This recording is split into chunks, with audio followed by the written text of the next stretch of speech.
Today we will discuss one of the application of time independent perturbation theory, that is Stark effect in the hydrogen atom.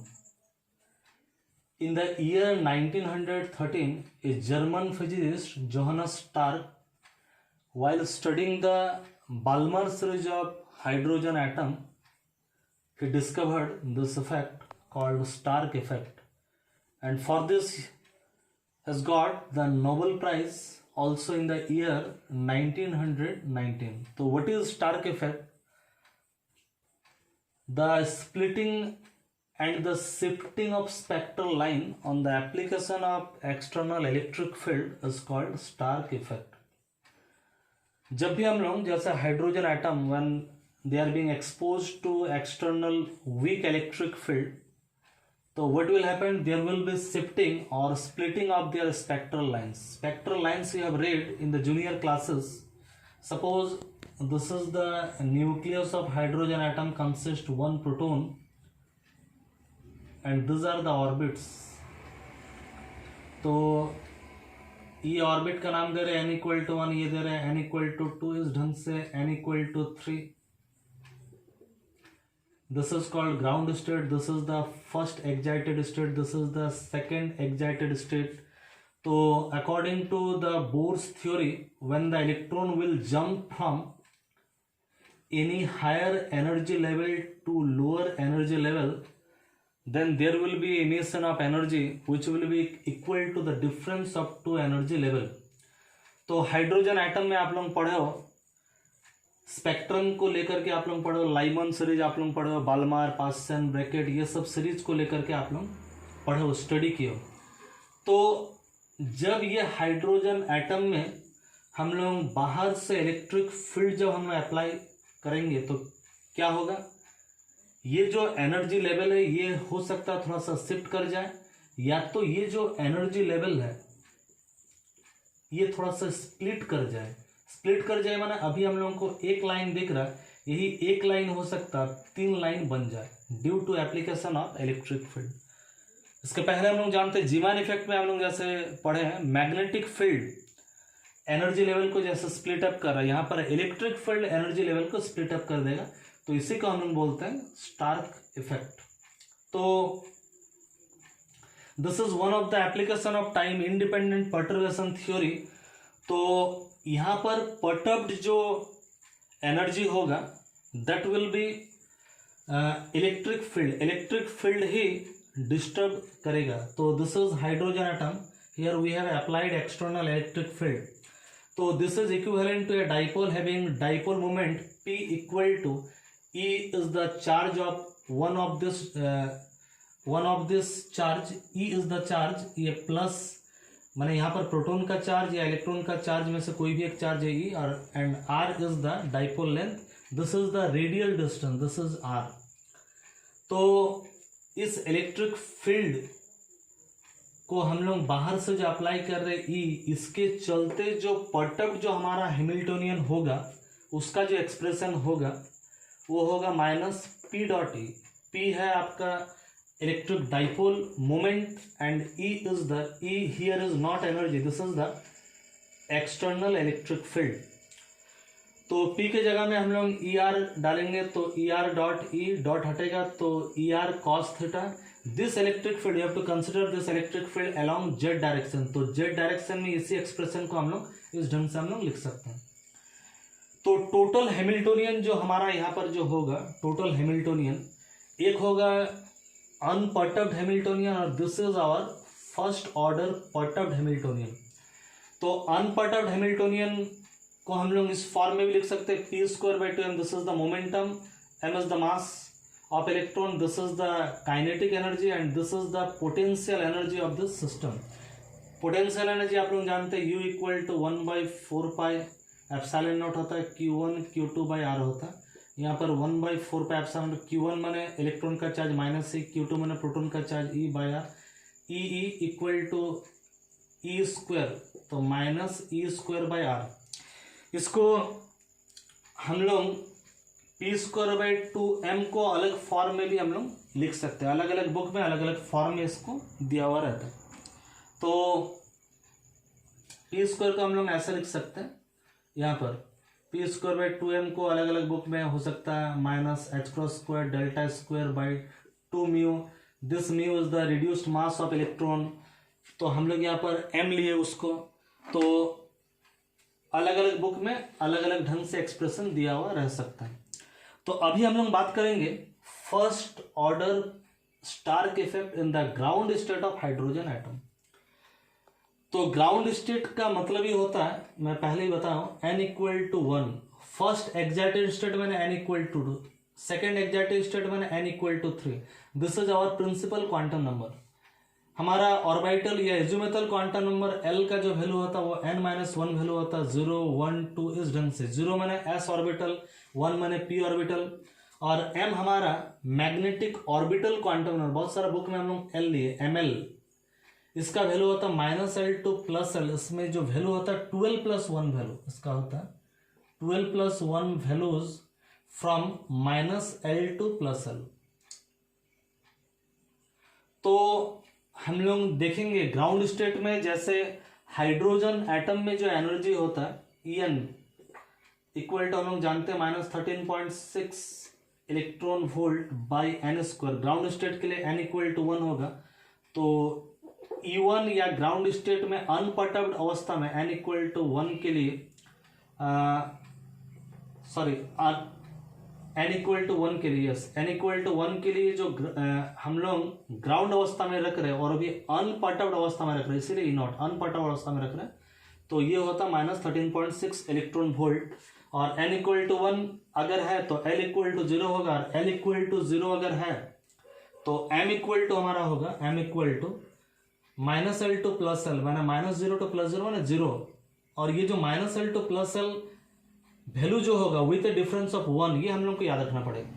तो n equal to अगर 1 लेंगे तो L equal to 0 होगा, और L equal to अगर 0 लेंगे तो m का जो वैल्यू होगा 12 + 1 माने 2 × 0 + 1 माने 1 वैल्यू, और 1 वैल्यू कहाँ से, -L से +L, तो L का तो वैल्यू 0, तो -0 टू +0 माने 0 ही वैल्यू होगा यहाँ पर। तो ये जो केस हम लोग का होगा, ये वाला केस, हाइड्रोजन एटम का जो डीजेनरेसी का जो फॉर्मूला है वो है that is equal to n²।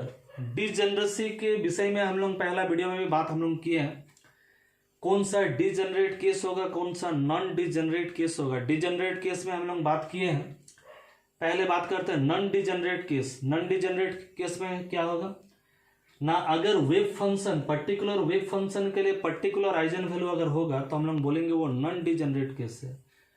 और डीजेनरेट केस क्या है, बहुत सारा वेव फंक्शन होगा हमारा, तो बहुत सारा वेव फंक्शन रहने के बावजूद भी अगर हमारा जो आइजन वैल्यूज है, मोमेंटम का हो, एनर्जी का हुआ, अगर सेम होगा तो उस केस को हम लोग बोलेंगे डीजेनरेट केस।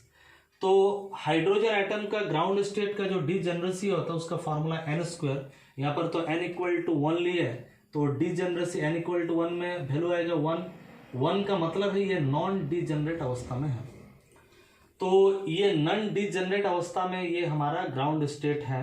तो हम लोग टाइम इंडिपेंडेंट पर्टर्बेशन थ्योरी के आधार पर फर्स्ट ऑर्डर हम लोग जो एनर्जी करेक्शन होगा E' n इक्वल टू 1 के लिए हम लोग इस ढंग से लिख सकते हैं उसको।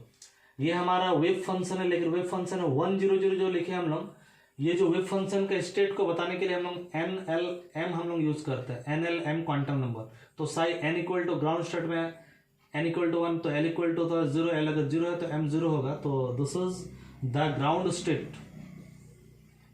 ये जो एच डेस्क के जगह में, हमारा एच डेस्क के जगह में ये वैल्यू या ये वैल्यू अगर हम लोग डाल दें तो यहाँ पर जो डी टाउ है, चूंकि स्फेरिकल सिस्टम में डी टाउ का हमारा जो वैल्यू होगा वो इस ढंग से वैल्यू होगा। हम लोग दो तरीके से हम लोग फर्स्ट ऑर्डर ग्राउंड स्टेट का जो करेक्शन एनर्जी उसको हम लोग निकाल सकते हैं। तो पहला जो हमारा जो तरीका होगा, एच डेस्क का वैल्यू, ये वैल्यू आप लोग पुट कीजिए, पुट करने के बाद डी टाउ का वैल्यू यहाँ पर रखिए, फिर इंटीग्रेट कर देने से, इंटीग्रेट माने यहाँ पर r का इंटीग्रेशन होगा 0 से इन्फिनिटी, फिर थीटा का होगा 0 टू पाई, फाई का होगा 0 टू 2 पाई, सब वैल्यू पुट करने के बाद लास्ट में हमारा जो आंसर आएगा that will be equal to 0।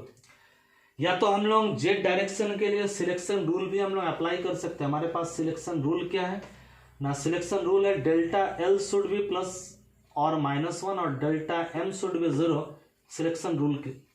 तो यहाँ पर डेल्टा L इक्वल टू +1 होना चाहिए या तो -1 होना चाहिए। हम लोग देखिए ये तो n का जगह है, 0 L का जगह है, यहाँ पर भी 0 L का जगह है, तो 0 - 0 इक्वल टू 0 होगा। तो डेल्टा L तो 0 नहीं है, डेल्टा L या तो +1 होगा या तो -1 होगा। डेल्टा M, ये डेल्टा M का जगह, ये डेल्टा M का जगह, तो 0 - 0 इक्वल टू 0, तो डेल्टा M इक्वल टू 0 है, ठीक है, लेकिन डेल्टा L या तो +1 होना चाहिए या तो -1 होना चाहिए सिलेक्शन रूल के आधार पर, जो कि इस कंडीशन में नहीं हो रहा। इसलिए हमारा जो एनर्जी जो आएगा, जो correction of energy first order ground state में, दैट इज इक्वल टू होगा हमारा 0। तो दो तरीके से हम लोग इसको सॉल्व कर सकते हैं।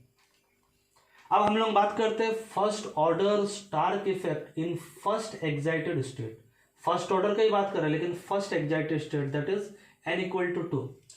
तो जब n इक्वल टू 2 होगा तो L का जो वैल्यू होगा n-1, माने मैक्सिमम जो वैल्यू होगा उसका वो होगा 1।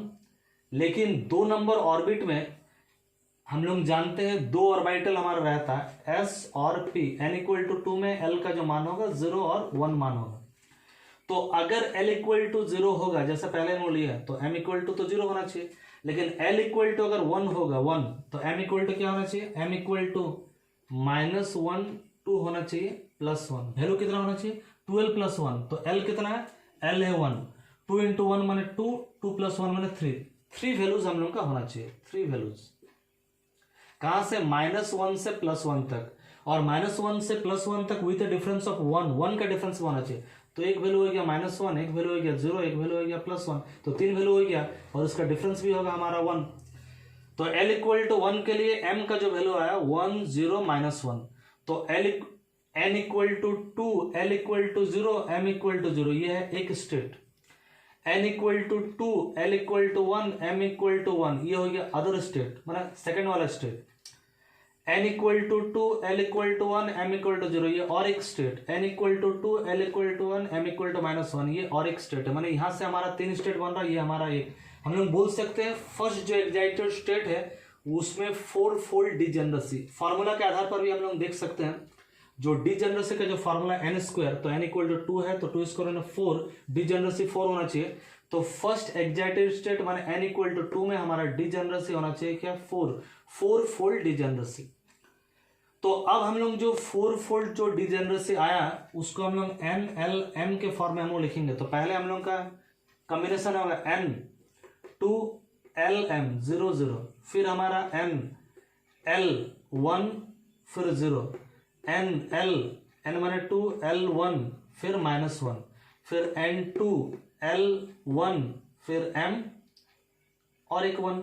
तो इसका मतलब हमारा यहाँ पर 4 फोल्ड डिजेनरेसी हमारा होगा। तो अगर यहाँ पर 4 फोल्ड डिजेनरेसी अगर हमारे पास है, तो हैमिल्टोनियन को हम लोग को 4 × 4 मैट्रिक्स फॉर्म में हम लोग को लिखना पड़ेगा, 4 × 4।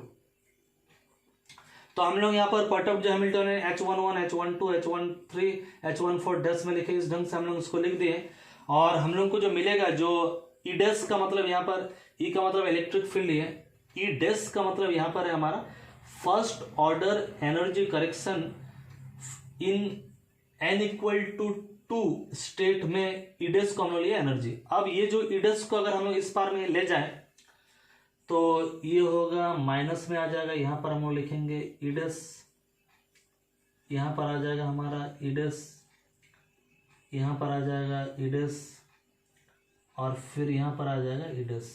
तो ईडेस को अगर हम लोग यहाँ से उधर ले गए तो ये वैल्यू आ जाएगा 0 वैल्यू। अब हम लोग कंसिडर करते हैं 1 केट, यहाँ पर जो 1 1 है, तो 1 केट को हम लोग लिखते हैं इस टाइप से, केट 2 1 0, 2 को ऐसा लिखते हैं, 3 को ऐसा लिखते हैं, 4 को ऐसा लिखते हैं। तो H11 को क्या लिखेंगे 1 के जगह में, तो इस ढंग से लिखेंगे ब्रे 2 1 0 एच डैश केट 2 1 0। H12 तो ये 1 के जगह में ये वाला लिखे, 2 के जगह में ये वाला लिखे। H21 ये 2 के जगह में लिखे, ये 1 के जगह में लिखे। H11 के जगह में ये वाला चीज हम लोग लिखेंगे, ब्रैकेट नोटेशन में हम लोग इसको लिखेंगे। H12 के जगह में भी हम लोग ब्रैकेट, H-12 के जगह में, H-21 के जगह, सब में हम लोग ब्रैकेट नोटेशन के फॉर्म में इस ढंग से हम लोग इसको लिखेंगे। और लिखने के बाद फिर हम लोग अप्लाई करेंगे क्या, जेड डायरेक्शन का सिलेक्शन रूल, ये रूल को हम लोग अप्लाई करेंगे। और ये रूल को अप्लाई करने के बाद हम लोग को मिलेगा क्या, देखिए जैसे अगर हम लोग इसको ले लेते, इसको यहां पर L का वैल्यू है 1, यहां पर भी L का वैल्यू है 1, तो 1 माइनस 1 क्या होगा 0, लेकिन L का वैल्यू क्या होना चाहिए +1 होना चाहिए, लेकिन यहाँ तो 0 हो रहा, तो इसका मतलब इसको हम लोग नहीं ले सकते, ये वैल्यू हो जाएगा 0। यहाँ पर अगर हम लोग देखते हैं L का 1 है, यहाँ पर 0 है, तो 1 माइनस 0 मैंने क्या होगा 1 होगा, तो डेल्टा L इक्वल टू 1 हो रहा, तो अलाउड है, और delta M 0 minus 0 equal to 0, तो ये अलाउड है, ये अलाउड होगा। अगर 2 1 में देखेंगे तो 2 1 में देखने से 0 माइनस 1 तो क्या होगा -1 यहाँ पर है, 0 और -0 इक्वल टू 0, तो ये भी अलाउड है। इस ढंग से अगर हम लोग देखेंगे तो हम लोग देखेंगे ये अलाउड होगा, ये अलाउड होगा, और बाद बाकी जितना भी चीज़ ये हमारा अलाउड नहीं है, हम लोग पहले लिखेंगे, लिखने के बाद सिलेक्शन रूल हम लोग पुट करेंगे, और पुट करने के बाद हम लोग का जो एम है first order Stark effect in first excited state ईडेस का वैल्यू, जो पटअप जो एनर्जी होगा हमारा, इसका वैल्यू हम लोग को निकालना पड़ेगा।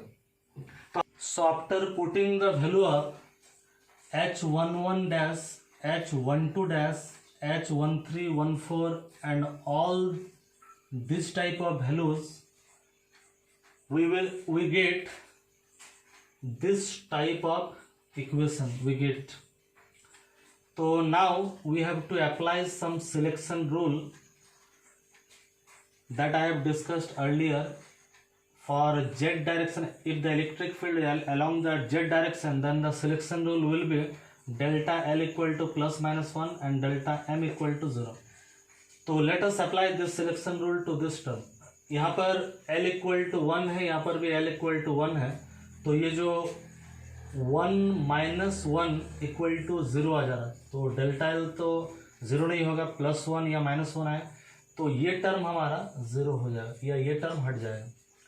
अगर यहाँ देखते हैं ये L है, ये L है, ये N है, L है, M है, N है, L है, M है, तो L माइनस L माने यहाँ पर 1 माइनस 0 माने क्या आएगा +1, और 0 माइनस 0 इक्वल टू आएगा 0, तो डेल्टा M इक्वल टू 0 आ रहा है, डेल्टा L इक्वल टू +1 आ रहा है, तो ये वैल्यू अलाउड वैल्यू है।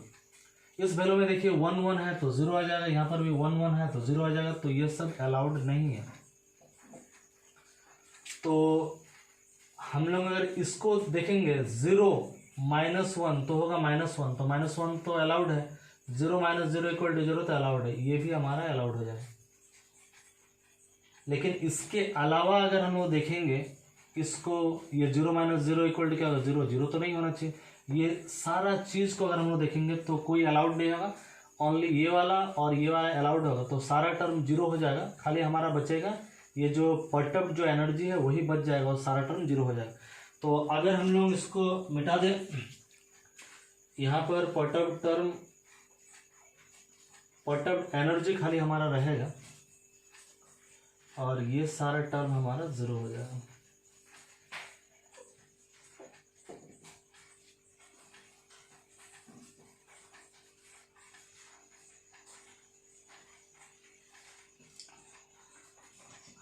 तो हम लोग इसको लिखेंगे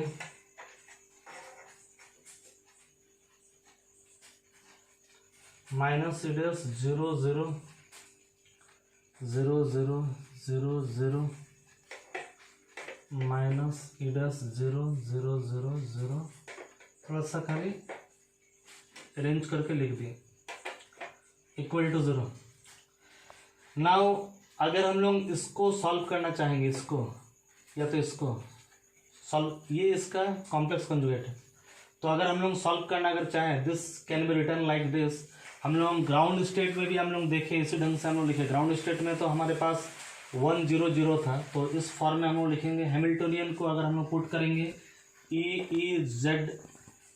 Z कैप, तो पुट करने के बाद डीटाउ का जो वैल्यू होगा, डीटाउ का वैल्यू होगा इतना, इसको अगर हम लोग अरेंज करके अगर लिखेंगे, यहाँ पर ई बाहर हो जाएगा, यहाँ पर Z का मान तो आप लोग जानते हैं R cos थीटा, मैग्नीट्यूड में हम लोग लेंगे तो R² था, फिर R³ हो गया, यहाँ पर cos थीटा साइन थीटा तो था ही, dr है ही हमारा, फिर ये d थीटा है ही, d फाई के जगह में d फाई, खाली हम लोग Z के जगह में R cos थीटा हम लोग लिखे, और इसको अगर हम लोग सॉल्व करेंगे तो हमारा वैल्यू आएगा 3 एनॉट ई, बहुत ही आसानी से इसको हम लोग सॉल्व कर सकते हैं।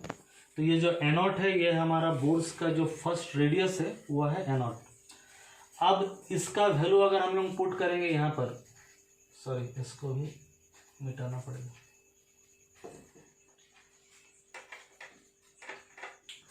इस जगह में हम लोग को लिखना पड़ेगा कितना, 3 एनॉट ई। यहाँ पर भी कॉम्प्लेक्स कॉन्जुगेट है 3 एनॉट ई। अब इस डिटर्मिनेंट को अगर हम लोग सॉल्व करें, यहाँ पर ईडस का मतलब होगा हमारा परटब्ड एनर्जी जो है, और ई का मतलब हम लोग पहले से भी लिए, ई का मतलब इलेक्ट्रिक फील्ड, इस ई का मतलब एनर्जी ना सोचें। इसको अगर हम लोग सॉल्व करेंगे, इस तरह का डिटरमिनेंट को अगर हम लोग सॉल्व करेंगे तो बहुत ही आसानी से हम इस फॉर्म में लिख सकते हैं। तो this is also equal to 0 and this is equal to 0। तो यहाँ से हमारा क्या आएगा, 0 0 आएगा, और यहाँ से अगर हम लोग सॉल्व करेंगे, ये वाला पार्ट को अगर हम लोग सॉल्व करेंगे, ये इसको इस पार में ले जाएंगे तो ईडस का स्क्वायर इक्वल टू क्या आएगा, 3 एनॉट ई का स्क्वायर, और ईडस इक्वल टू प्लस माइनस से वाला जाएगा, एक बार प्लस में आएगा और एक बार माइनस में आएगा। तो हम लोग फाइनली जो n इक्वल टू 2 स्टेट में जो हमारा जो एनर्जी करेक्शन जो आया, एनर्जी करेक्शन पहला 2 स्टेट के लिए 0 0 आया, नहीं आया एनर्जी करेक्शन ये 2 स्टेट के लिए, लेकिन इस सुपरपोजिशन स्टेट में, माने इस सुपरपोजिशन स्टेट में, और इस 2 0 0 को 1 लिखेंगे, 2 1 0 को यहाँ लिखेंगे, ये सब सुपरपोजिशन स्टेट में ये एनर्जी करेक्शन हमारा आएगा। तो हम लोग ग्राउंड स्टेट में हम लोग देखेंगे N1 इक्वल टू 0, बिना अनपर्टब्ड अवस्था में एनर्जी है -13.6 इलेक्ट्रॉन वोल्ट। अगर बाहर का इलेक्ट्रिक फील्ड अगर हम लोग अप्लाई करते भी हैं तो फिर भी हमको एनर्जी उतना ही मिलेगा, क्योंकि ई डैश जो एनर्जी करेक्शन था वो था हमारा 0, और वहाँ का वेव फंक्शन हम लिए थे psi100। इसका मतलब ग्राउंड स्टेट में हाइड्रोजन एटम का कोई अगर इलेक्ट्रॉन है तो वीक इलेक्ट्रिक फील्ड अगर अप्लाई करेंगे तो वो स्टेट डिस्टर्ब नहीं होगा, वो एनर्जी लेवल स्प्लिट अप नहीं होगा। लेकिन n इक्वल टू 2 में जो हम कैलकुलेट करते हैं, इसका जो एनर्जी जो वैल्यू है En equal to -13.6 electron volt by n square, n equal to 2 में ये 4 हो जाएगा, तो -13.6 बाई 4 होगा, -3.4 इलेक्ट्रॉन वोल्ट। ये है अनपर्टब्ड अवस्था में एनर्जी, अनपर्टब्ड अवस्था में। लेकिन जैसे ही बाहर का एक्सटर्नल इलेक्ट्रिक फील्ड हम लोग इस्तेमाल कर देते हैं तो देखिए ये जो अनपर्टब्ड अवस्था में इसमें एनर्जी जो लेवल था, एक लेवल था, एक लाइन था जिसका एनर्जी था इतना। अब हम लोग बाहर का इलेक्ट्रिक फील्ड अप्लाई करने के बाद अब हम लोग देखते हैं एक ही लाइन हमको 3 लाइन मिल जा रहा है। यहाँ पर 4 लाइन दिखा रहे हैं, ये लाइन 0 0 लाइन है, एक ही लाइन इसको है, और ये लाइन है क्या, ये लाइन है इस में जो एनर्जी है, इस एनर्जी का हम लोग नाम देंगे क्या, ये एनर्जी का नाम है E0, n इक्वल टू 2 के लिए, अनपर्टब्ड अवस्था के लिए। और ये जो एनर्जी होगा, जितना एनर्जी यहाँ पर उससे प्लस इतना होगा, और ये जो एनर्जी होगा जितना यहाँ पर था पहले से था अनपर्टब्ड अवस्था में, उससे हमको इतना माइनस करना पड़ेगा।